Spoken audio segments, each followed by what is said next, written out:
Why are some Pulitzer Prize decisions so controversial? Imagine waiting years for a literary award and then feeling disappointed or confused by the result. That's what happens when Pulitzer Prize decisions spark debate.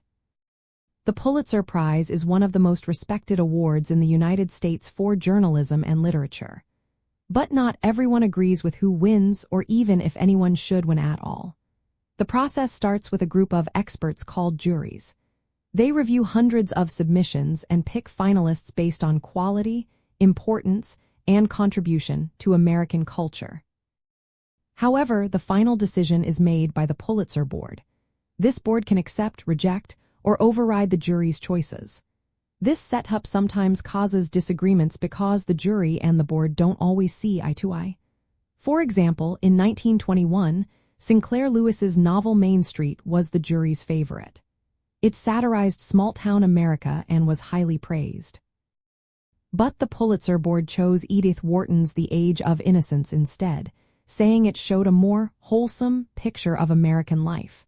This upset many people because it reflected the conservative values of that time. Sinclair Lewis later refused the Pulitzer, criticizing how the winners were chosen. In another case from 1974, the jury unanimously recommended Thomas Pynchon's novel Gravity's Rainbow. The book was complex and received critical praise.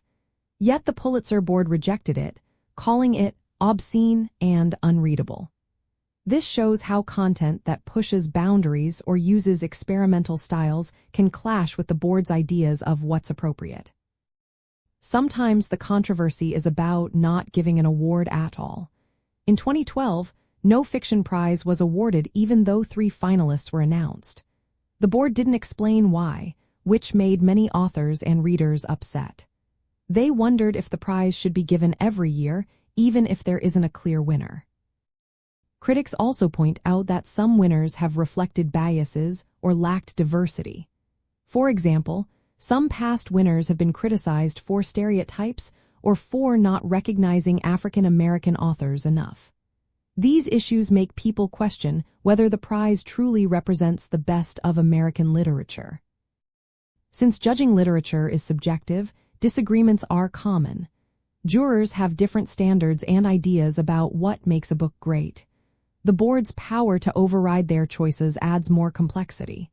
Sometimes, the decisions seem out of step with critics or the public.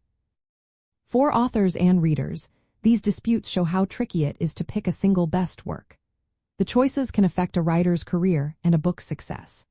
Understanding these controversies helps us see that literary awards are not just about honoring books but also about navigating cultural values, artistic styles, and institutional rules. It reminds us that behind every award decision, there are many opinions and debates shaping the story.